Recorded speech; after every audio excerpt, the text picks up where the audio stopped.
আসসালামু আলাইকুম। Hello, welcome to my channel Sanjita's daily ব্লগে সকলকে স্বাগতম। সবার সুস্থতা কামনায় শুরু করছি আমার আজকের নতুন ব্লগ।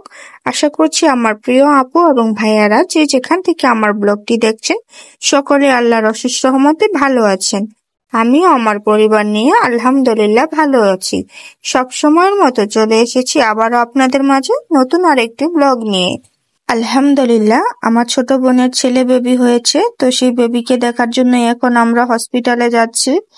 তো এখন বাজে দুপুর 12:30। ছেলেকে নিয়ে আমি রিক্সায় চড়ে হসপিটালে যাচ্ছি মগবাজারে।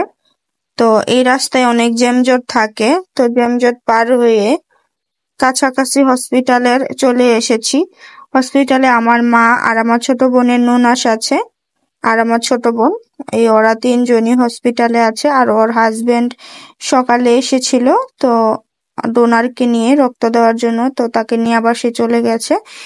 মগবাজার আদ্দিন হসপিটালে ছেলে মানুষ এলাও করে না ভিতরে, তো যার জন্য তার হাজবেন্ড আর থাকে নাই, চলে গেছে। এখন শুধু আমার বোন, আমার মা আর আমার বোনের ননাস আছে। তো তারাও বিকালে চলে যাবে, তো সেজন্য আমরা চলে আসছি দেখার জন্য। ভেবেছিলাম হয়তো ইফতারের পরে আসবো, কারণ হচ্ছে তাদের জন্য কিছু রান্না বান্না করে নিয়ে আসবো। তো শুনলাম যে তারা নাকি বিকালে চলে যাবে, তো সেই জন্য আমরা চলে আসছি দুপুরবেলা দেখার জন্য বাবুকে, কারণ বিকালে চলে গেলে তার বাবুকে দেখতে পারবো না। তো সেজন্য আমিও চলে এসেছি বাবুকে দেখার জন্য আর কি। আল্লাহ তাআলার অশেষ রহমতে আমার বোনের নর্মাল ডেলিভারি হয়েছে। তো তাকে সিজার করার জন্য সিজারের রুমে ওটিতে নিয়ে যাওয়া হয়েছিল। তার সারা রাত ব্যথা ছিল এবং সকালে 9টার সময় পর্যন্ত সে ধৈর্য ধরেছিল। তারপরে সে বলল যে সিজার করে ফেলবে। তো অবশেষে সে সিজারের রুমে যায়, ওটিতে নিয়ে যায়। তো ওইখানে যাওয়ার পরে ডাক্তাররা দেখে যে তার নর্মালে হওয়ার পজিশন খুব কাছাকাছি চলে এসেছে। তো সেজন্য তারা আর দেরি করে নাই, নর্মালি ডেলিভারিটা করিয়ে ফেলে। সেজন্য আর ওদের আজকে আর ওরা থাকবে না, বাসায় চলে যাবে, যেহেতু নর্মালে ডেলিভারি হয়েছে। তো আমার বোনও আলহামদুলিল্লাহ ভালো আছে, বাবুও ভালো আছে। তো সেজন্য আর হসপিটালে থাইকা কি করবে, বাসায় চলে যাবে। সিজারিয়ান ডেলিভারি হলে হসপিটালে কাউকে 2 দিন, কাউকে 3 দিন এরকম রাখে। আর নর্মাল ডেলিভারি হলে কোনো সমস্যা না থাকলে অনেকেই এভাবে বাসায় চলে যায়, থাকে না আর।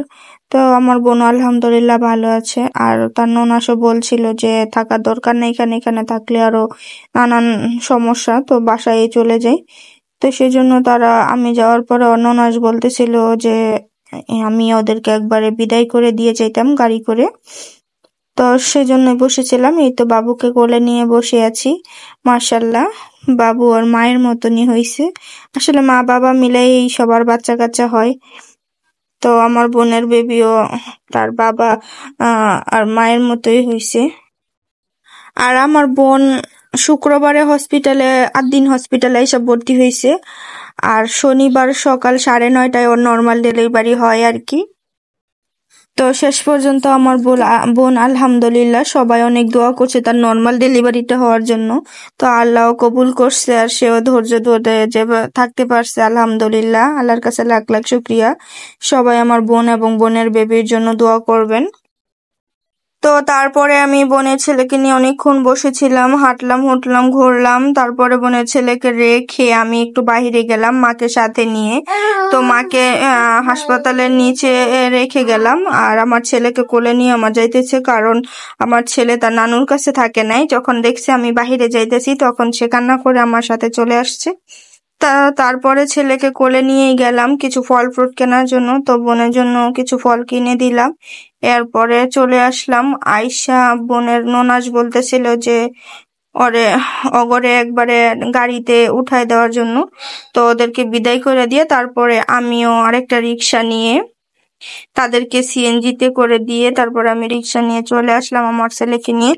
তো এর মধ্যে আমার ছেলে ঘুমিয়ে পড়েছিল, কিন্তু তো ওগুলো আর ভিডিও আমি করিনি। আসলে একটা জায়গায় গেলে তাদেরকেও তো একটু সময় দিতে হয়, দেখা যায় ভিডিও করতে গেলে অন্যমনস্ক থাকতে হয়, আর ওইরকম একটা মন মানসিকতা আসে না, বা দেওয়া যায় না, সবার সাথে মেশা যায় না ভিডিও করতে গেলে। তো আমি আর সব ভিডিও করি নাই, ছেলেকে নিয়ে বাসায় চলে আসছি। আসতে আসতে আমি একবারে ইফতারের আধা ঘন্টা আগে আমি বাসায় আসছি। তো যাই হোক, এই রাস্তাগুলোতে অনেক জ্যাম হয়। মগবাজারও বা আমার বাড়ি থেকেও মোটামুটি অনেকটা দূর, রিক্সা দিয়ে প্রায় 150 টাকা ভাড়া নেই। তো যাই হোক, আসলাম বাসায়। আসার পরে আইসা তাড়াতাড়ি ইফতার কইরা আমি একদম হতায়ে পড়ে গেছিলাম, অনেকক্ষণ রেস্টে নিলাম। এর মধ্যে আনাসের বাবা ইফতারের পরে অনেকগুলা মাছ নিয়ে আসছে। তো সেগুলো আমি ওই যেভাবে আনছি সেভাবেই নর্মাল ফ্রিজে রেখে দিয়েছিলাম। তো সেগুলো আমার ফ্রিজে রেখে দেওয়ার কারণ হচ্ছে আমি অনেক ক্লান্ত ছিলাম, সাথে সাথে এগুলো আমি গুছাই করতে পারি নাই। তো তারপরে আমি রেস্ট নেওয়ার পরে আইসা এগুলা ধুয়ে পলিথিনে ভরে নিয়েছি। তো আমার যেহেতু পরিবারও ছোট আর ফ্রিজটা সেজন্য ছোটই কেনা হয়েছিল, তখন আসলে যখন কিনছিল তখন আসলে এটা বুঝে নেয় আনাসের বাবা যে আসলে ফ্যামিলি ছোট হলেও আগে অনেক কিছুই রাখতে হয়, প্রয়োজনীয় অনেক জিনিসই ফ্রিজে রাখতে হয়। তো সেজন্য এখন আমার ফ্রিজে মোটামুটি প্রয়োজন ছাড়া অনেক কিছু লাগে, আর আমার ফ্রিজটা ছোট বলে আমি সবকিছু রাখতে পারি না।